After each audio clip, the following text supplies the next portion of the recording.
What up? What's good? Welcome back to the channel. So today we're going to be talking about a brand new product that I just received in order to give it a test run and kind of give you my initial impressions and thoughts. That product is this right here, the Skyline 35 by Wundersmack. Wundersmack is a maker shop that makes a lot of really interesting things, such as dioramas, for example. But the creator for that project is actually a diehard film photographer. So he put his kind of thoughts together and was able to create this. And this is the 35mm film holder for scanning. So if you look at it, it kind of looks like some things you may have seen elsewhere, but this product features a couple interesting things that are very different from how some of the other competing products work. So first and foremost, let's talk about kind of the build quality of this. This is very lightweight. It feels very non-substantial, and I think that's a good thing because it means it's small. You can kind of put it away and not have to take up too much space, especially when you're using it. But, you know, on the flip side of that, this is made out of hard acrylic plastic, which means it's quite durable. Despite it being lightweight, you really feel like this is substantial and this isn't going to break on you. So I think it's made pretty well, and I think it'll handle a nice little beating for some people out there who are a bit rambunctious when they scan, aka me. So yeah, build quality I think is good despite it being made out of plastic. You know, plastic doesn't have to be a bad thing in this case, but it's quite durable. So I'm going to talk about a couple other things about how this works. The key features on this are actually a couple of magnetic pieces, which I'm going to remove right here. So there's 3 different magnetic pieces, and they're very interesting because they allow you to kind of position things as you need to and have the flexibility of kind of adding the pieces after you're all set.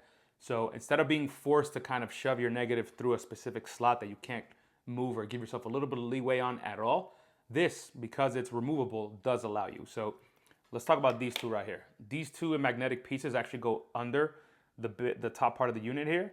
And those 2 pieces are responsible for creating the groove through which your negative slides in. And that's extremely important because that is the key feature that allows you to get flat negatives in this unit. So without that, you wouldn't be able to use this. So that's kind of the first part. The second part that we have here is the top magnetic piece. And this is a mask. You actually don't need this in order to scan your negatives and scan them flat. But if you want full assurance, you can put this on top of the unit right there, and that will, no question, keep your negatives flat in case you're worried. The reason it's removable is that if you take this off, theoretically, there's even less of a risk of you damaging or scratching your negatives. I don't think this actually poses any risk based on my initial kind of test with it, but you know, if you're really worried about that, you can basically, you know, remove this, advance your negative, and then put this back, and then scan your negative, remove it again, advance your negative, so on and so forth. Or you can just do it like I do it. Leave that on there the entire time, and just scan your negative the whole way through and not really worry too much about it. Haven't seen anything bad come from that. So it's just more of an optionality for you. So yeah, I think it's a very interesting design. I haven't used any other units like this that are actually have any magnetic pieces. So it's a pretty interesting kind of turn of events here for this. So there's one key thing I want to talk about here when it comes to kind of something I immediately noticed about this unit. And I'm going to qualify it as grip.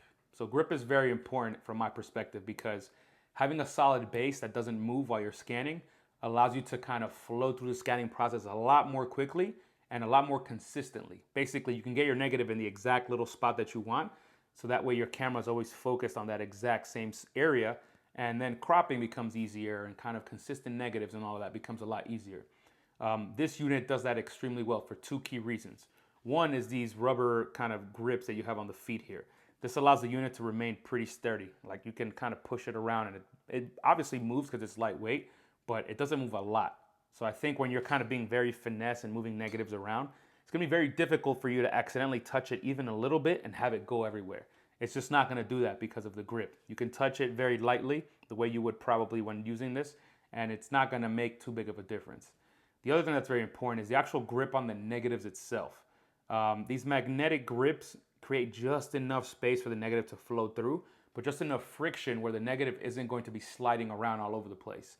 And that matters a lot because sometimes if you have a really long negative, for example, let's say 36 shots, by the time you get halfway through the negative, the weight of the negative might even start to pull the negative and not allow you to have a fixed image here without you holding it down.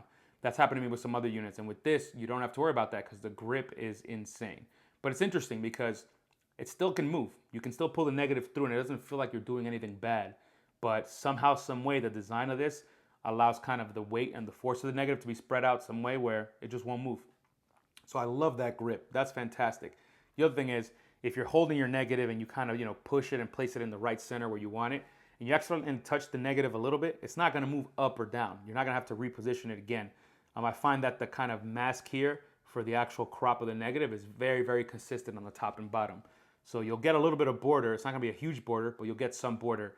And it doesn't really change after shot after shot after shot. I love borders in my images. I don't need the entire border. I don't need the kind of the film name and all that. But I do like to have a little bit of a black edge on them. And this will give it to me every single time. So that's fantastic. Like I said, I haven't used this thoroughly to give you a full review yet, but my first impressions have been pretty positive. So I'm pretty excited to kind of put this through a couple more paces and kind of explain to you a bit more about how exactly, the ideal workflow might be with this. But you'll have to tune in for another video for that. Last thing to mention is I am running an affiliate offer for this. So if you're interested in this product, use the link down below to check it out. And of course, if you want to make a purchase, please do it through that link as well, because it'll help support me in this channel. So yeah, let me know what you think about this. Hit me in the comments. I'm curious, what other solutions you've been looking at and perhaps how this might help you as compared to some of those other ones. So yeah, stay tuned for the next video. And for now, I'm out.